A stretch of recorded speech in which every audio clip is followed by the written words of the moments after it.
Hello everyone and welcome to the 13th episode of Viral Banter.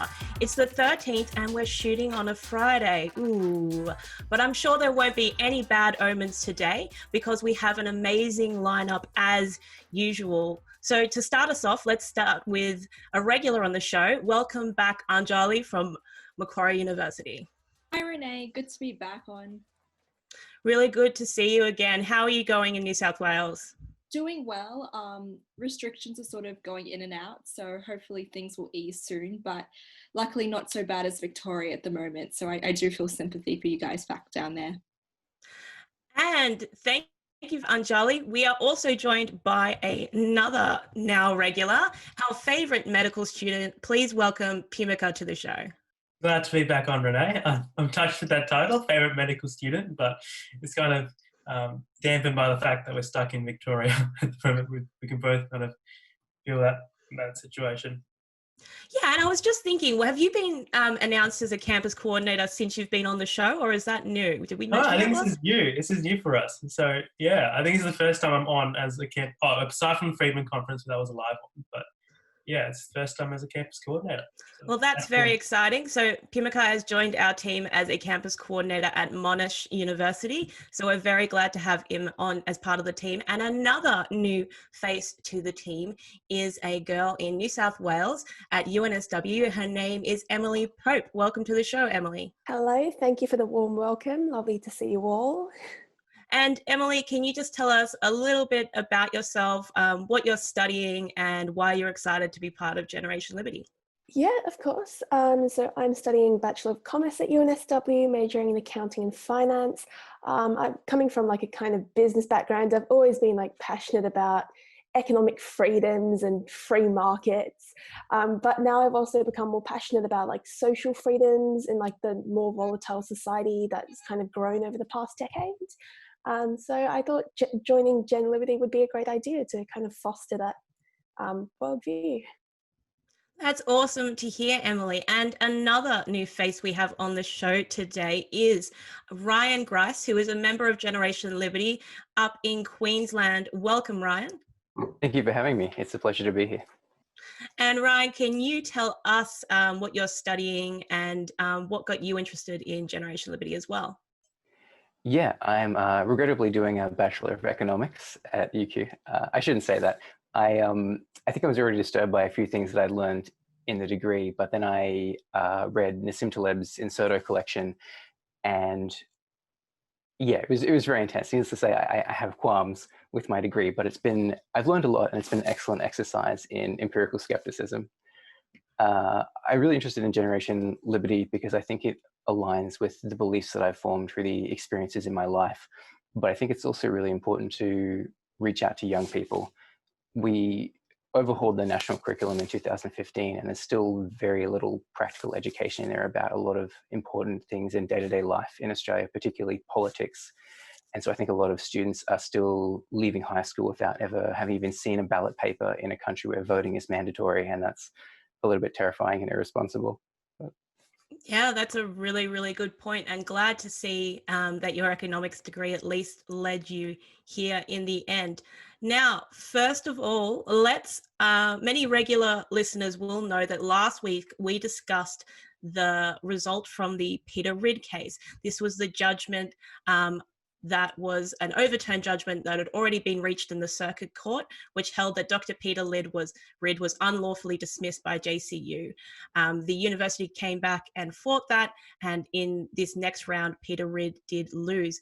But since then, Peter Ridd has announced that he is going to continue the fight all the way to the High Court. Anjali, you're a law student. What are your thoughts on this case and Peter Ridd's decision to keep fighting? Well, first off, my thoughts on the case, I think it's of great public importance because it reveals deep fractures in our educational institutions, and particularly how codes of conduct are incongruous with protections on intellectual freedom. I also think it reveals maybe a broader reflection of the fragility of academic freedom and showcases the rise of revisionism in our university systems. In terms of the court decision, I think to ignore, say, inconvenient historical precedents that relate to our basic understanding of intellectual freedom that was proposed by John Locke and J.S. Mill, I think this is highly problematic.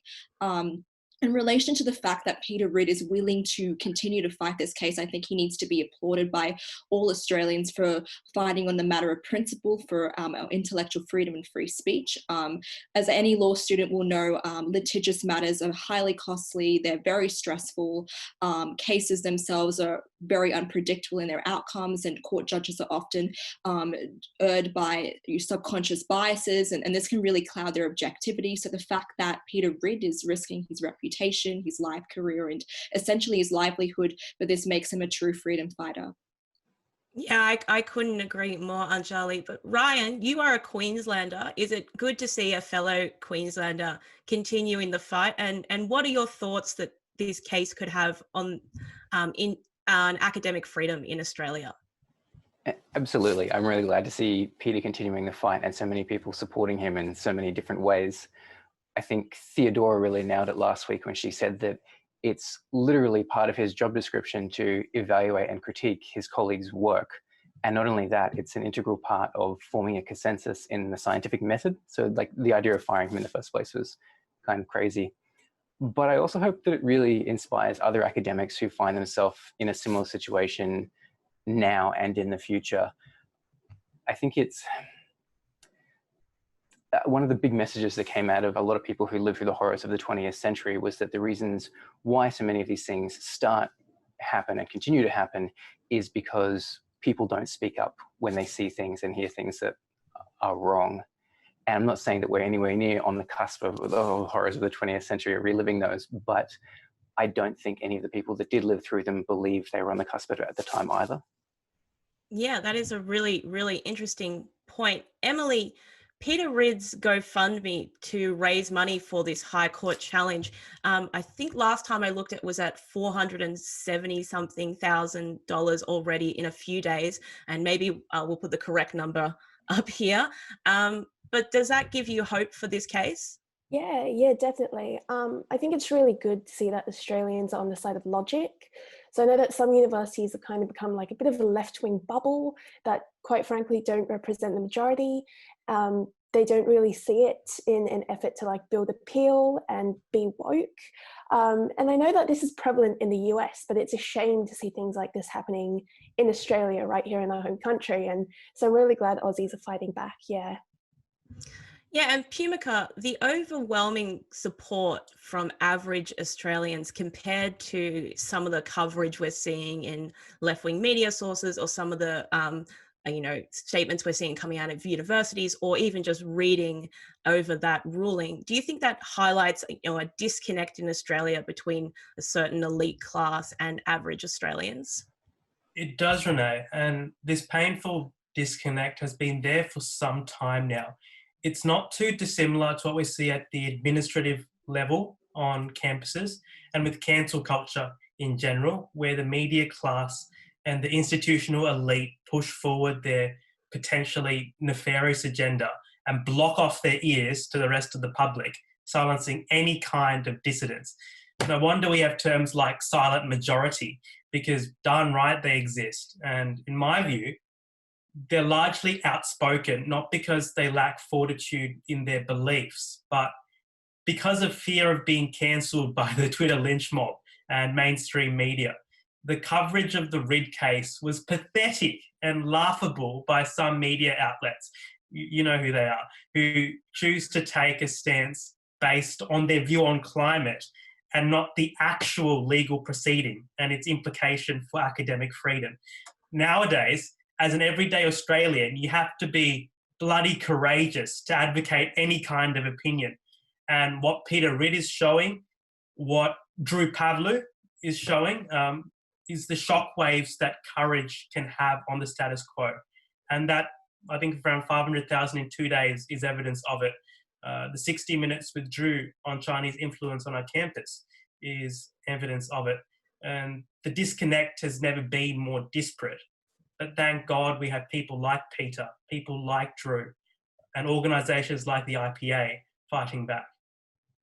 Yeah, I think that you made some really strong points there, especially that there is a similar kind of relationship between the administrative class on campus compared to the student body. The IPA commissioned research through Generation Liberty last year, surveying students about the free speech crisis, because it took the IPA to actually think, hey, about the free speech crisis, maybe we should stop asking administrators and bureaucrats. Maybe we should ask the students what they think, like a mind-boggling idea. And the fight back and the resistance to it was so evident from a lot of the administrative class on university. They just did not want to hear what students actually thought about what was going on.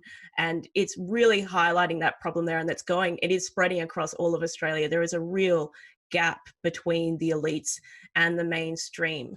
But that was a really great conversation about what I think is a super important issue for everyone at university and everyone in Australia right now who wants good quality research coming out. But Ryan and Emily, you are new to the show, so I'm going to ask you a question that I ask all young Generation Liberty members say, which is, what is the craziest thing that you've heard a professor say? Examples in the past have been comparing people who work in mining to fascists. And also, I will accept answers from high school. Or if you can't think of an example like that, what is the craziest thing that you've seen a student club or a union get away with on campus? Ryan, I think you said to me at the start of the show, you've got a pretty good answer. So we'll start with you. Hopefully it lives up to that. A few years ago, I was at a different tertiary institution. I won't say which one. I was taking a mandatory course in standard English and grammar, and it was run by two lecturers who began the course by saying that they felt that learning standard English perpetuated white privilege. And that was the opening of the course. So that was interesting. My finger was already hovering over the drop course button. And then the first exercise we did in class was a reading exercise. They started with an article David Foster Wallace had written in Harper's Magazine, I think in the early 2000s, and just like how outrageously racist he was, they believed. And so we read the article, which didn't seem very racist and involved him talking about working with a lot of people suffering in minorities. That was interesting. And then they followed that up with a series of blog posts by these strange angry grammar bloggers about how he was racist, and then finally gave us an essay by a gentleman who said he was an Asian American and who believed the problem in America was whiteness, and that this was an exemplary article of what we should be striving for in our class. It's so bizarre to start a language course with that you're promoting like white privilege. Like if you started a French class, would they say that you're promoting French privilege? That's just the paradox is melting my brain. Yeah. Yeah, it's so frustrating. I know when you just go into a class and you want to learn something and that gets thrown up. Like I did a degree in my graphic design years, and it was supposed to be advanced graphic design theory, and I'm like, awesome, all I want you to do is go through the 20th century and name the movements and the important people, because like graphic design pretty much started at the turn of the 20th century, and he started the first class with, well, you can't really define what graphic design is, so I'm just going to teach Marxism. It's just like, I wanted to learn something useful, please. But Emily, do you have any war stories as well? Yeah, so surprisingly, my professors at UNSW have been okay. Although then again, I'm coming from like a business background, not like a very political studies or an arts background. High school was an interesting case. I went to an all-girls high school, so naturally there was a little bit of radical feminism going on there. I definitely relate to English classes being very strange and politically biased. I remember in year 12, while other schools were learning about 1984 and the dangers of totalitarianism, my school was one of the few like analyzing the male gaze in like in art, which is basically all art and theatre is interpreted towards a male is interpreted through a male lens and is inherently sexist towards women. So that was a very interesting one. But no, I think one strange statement that a teacher did say was, it was a Year 9 history teacher, and she was talking about the divide between men and women in sport. And she thought that this was sexist to segregate women. And, I think she made the example of calling the best women's tennis player the best women's tennis player and not the best tennis player. And even as a 14 or 15-year-old, it kind of didn't seem quite logical in my head. I was like, okay, that's because she's the best women's tennis player and not the best tennis player overall. But it's just strange things like that that have kind of pushed me towards, tried to kind of push propaganda, but I'd say push me over to the other side. Yeah. Yeah, that story you told me reminds me of last year. I had the privilege of getting to interview Christina Hoff Sommers, who's known as the equity feminist, but I also got to see a live show with her, and I can't even remember the name of the woman who was really horrible to her now. It's kind of, I think I wiped it from my mind from trauma. But Christina Hoff Sommers simply said that women basketballers were not as athletic as male, or not as good as male basketballers, and this whole room just booed for so long. And I'm like, they're like 8 feet tall. Have you gone to see a professional basketball game? It's not having a go at women, but to say something like that. So yeah, it does get pretty weird with some of those kind of concepts being taught in schools. But Peumike, I'm not sure. Have I asked you this question yet? Though I do have to be fair, you have not really had much time on campus since you started this year, but do you have any war stories as well? Well, I most certainly have not had much of a physical campus experience at all. I actually haven't physically attended a lecture at university, period. But groups like Socialist Alternative, they do have an insidious online presence as well, but fortunately we've quickly shut them down, and I think the vast majority of people have shut them down. But story-wise, I do have something quite interesting though. Now, you wouldn't and shouldn't expect the medical course to have too much in the way of politicization of any topic we discuss, and for the most part that's been true. No real juicy stories. However, the course is not immune to pseudo-politicking, as I like to say, when health policy is raised. And I'm talking about a certain professor taking a stance and advocating for a position on the Medivac bill repeal. Now, I'm all for individuals taking a stance on certain issues, but the way it came off, it didn't appear like an opinion, but an assertion of fact, which I and many others in my class were not pleased about at all, because the dust is obviously not settled on that discussion, alongside a lot of other discussions in the health sphere. So there's an issue here with a lot of professors' opinions coming off as fact, and people who don't know better being indoctrinated with a certain worldview. The same could be said about negative portrayals of capitalism and its juxtaposition with neoliberalism. So it's been good for the most part, but obviously not perfect. And we have to be careful of that, I think, in the future. Yeah, well, it's good to hear that it's been good for the most part, because you would hope that medicine doesn't get too heavily politicized. But moving on to our next topic. Earlier this week, you may have seen a video that went viral from Nicolle Flint MP, calling out a journalist for making comments about her appearance. Anjali, can you give us a brief summary of the story? Absolutely. So Liberal MP Nicolle Flint posted a 1-minute video in response to an article, I believe, that was written by ABC columnist Peter Goers. And in that particular article, he was mocking various aspects of her appearance, her fashion sense, the accessories she wore, and even like her smile, which was ridiculous.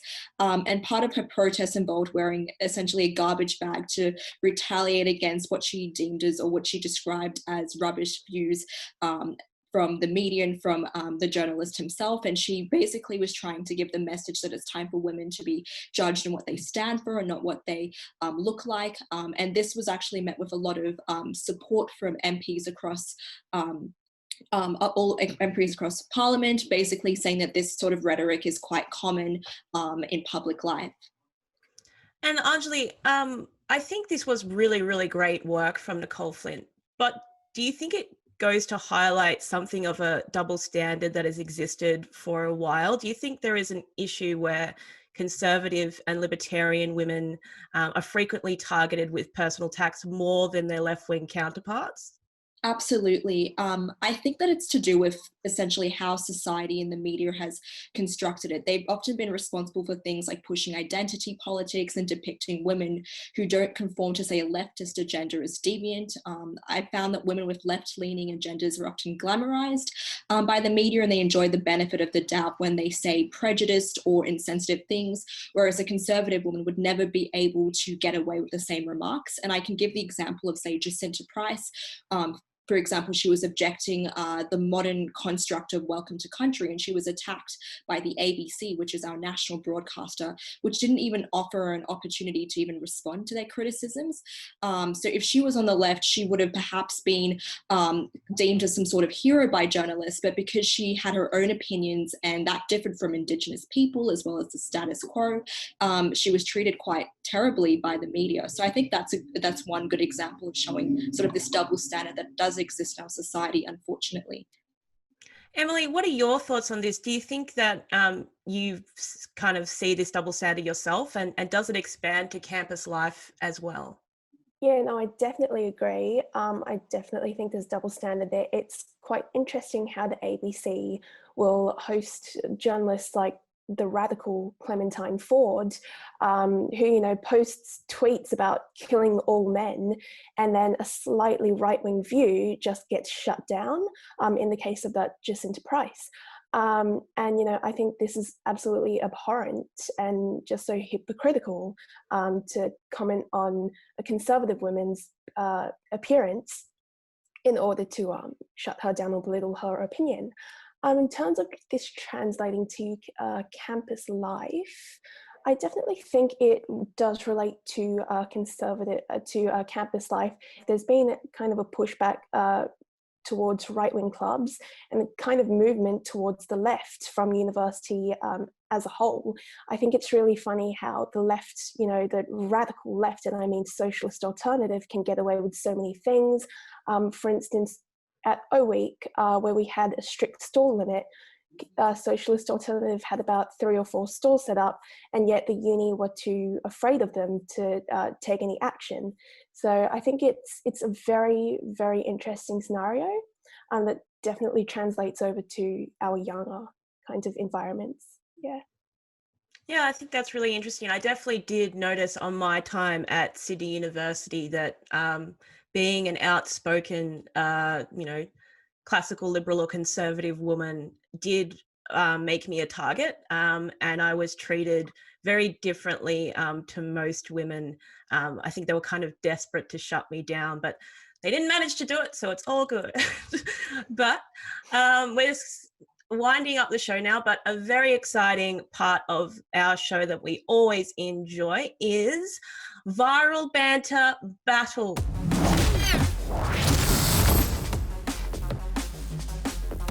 So this is when 2 of our guests go head to head in a very exciting competition to see who is the bigger, who is the bigger fan of Jordan Peterson. Now, we're going to have to do a buzzer check. I'm just going to do, you can just say your name. Though, Peumike, you might want to shorten your name slightly to compete. I'll go with Mike today. I'll go Mike. I thought you could go with like, pew! Like a laser. And Ryan, you're just going to go with Ryan? Yeah, Ryan. Sounds okay, good. so we'll do buzzer check Peumike. Pew. And Ryan? Ryan. Cool. So, question number 1. Jordan Peterson's sequel to 12 Rules for Life is coming out in the near future. What is the title to this next book? Pew. Okay, Peumike? 13 Rules for Life. No, incorrect. Ryan? Is it 12 more rules for life? Ooh, that's part of it, but I might give you half a point for that. 12 more rules for life and... No, I've got nothing. Okay, so it's actually called Beyond Order, 12 More Rules for Life. So we'll give Ryan half a point. Anjali, can you keep track of those scores? Ryan is on half a point. Story of my life. Yeah.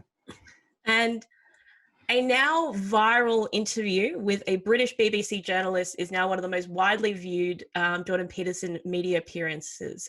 Can you name the journalist which he totally owned that day?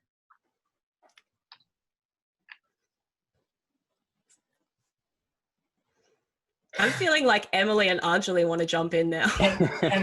You can if you want. Can I get half a point for the channel it was on? I think I already said BBC. BBC? Yeah, it was on the BBC. I was thinking about the Channel 4 one. There was a Channel 4 one as well. Oh, actually, no. She's a BBC journalist, but you're correct. She was on. I think she was on Channel 4. I know exactly what one you're talking about as well. Yeah. Does anyone know the name? You can buzz So what in. Oh, you're saying is... It's a woman with blondish kind of hair, not really fully blonde. Oh, I know this one. Can I buzz in if I know half of her name? Yeah, go Emily. I know it's a Kathy. I can't remember her last Kathy name. for the life Newman? of me. Kathy Newman. Yes. Ryan one. got there first. It was Kathy Newman. Well done, Ryan. We'll give you. She gave you the first part, so we'll give you another half point. So now you're on 1 point. Thank you. And to show our absolute dedication to Jordan Peterson at the IPA, or mainly just me and Theodora and some of the people who are obsessed in the office, we can put up now. Last year at IPA Academy, it was Theodora's birthday, and I got a Jordan Peterson cake with that meme on it, which we will show on screen, and it says, Jordan Peterson saying, "I hope Theodora has a very happy birthday," and Kathy Newman saying, "So what you're saying is you want everyone else to have a horrible birthday." It was a very good cake. So, question number 3. What is the name of Jordan Peterson's first ever book? Ryan? Okay. Go. Peumike, Maps of Meaning. can you give me the second half of the name for an extra point? I know this one. It's like an ethical construct, like building an ethical view. No, you're kind of in the right zone, but I think I might have to throw to Ryan. Do you know the second part of the name? The Architecture of Belief. Oh, well done, you get in there. So Peumike, I will give you 2 points for that. So Ryan is on 1 and Peumike is on 2.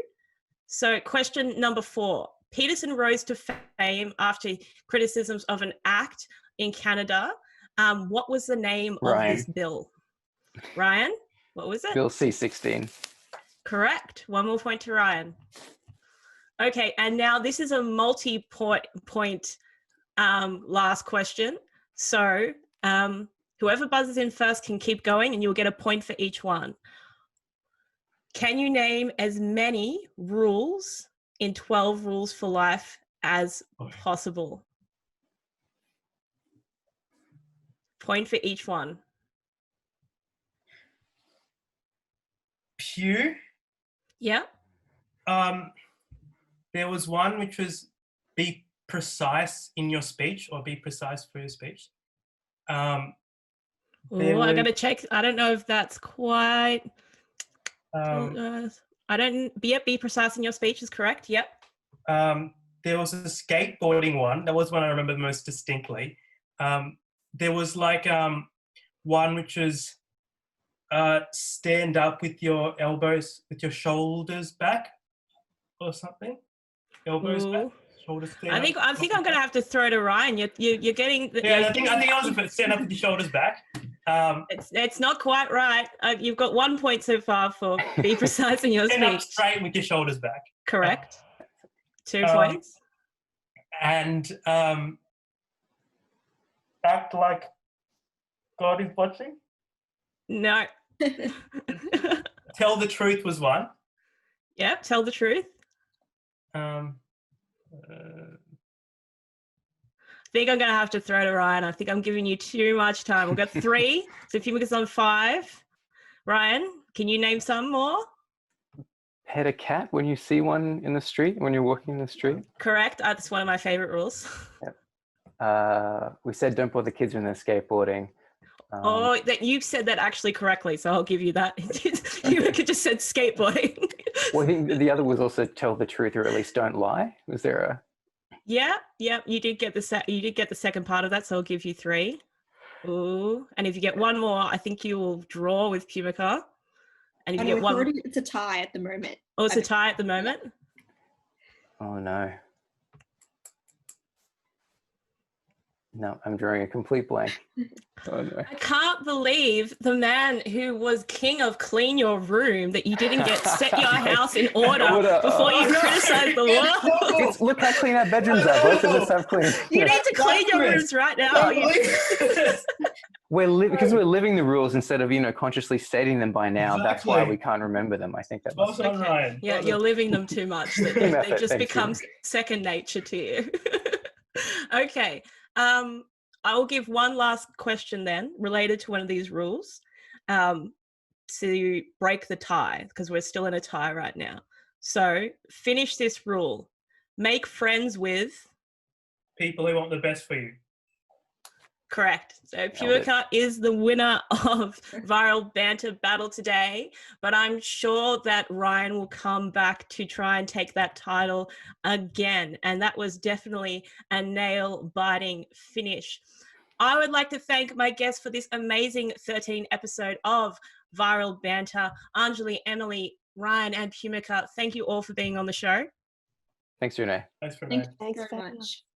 And if you are not a member of Generation Liberty yet, you can sign up for only $10 at generationliberty.org.au. You will get a huge bag of goodies, including free books, stickers, bottle openers, Jordan Peterson stickers. It's a great deal. And of course, you'll get updates on everything Viral Banter and Generation Liberty going into the future. And you will be joining the biggest and fastest growing youth liberty organization in Australia. So join the team now. But until next week, thank you for listening. Make sure you stay safe, stay happy, and clean your room.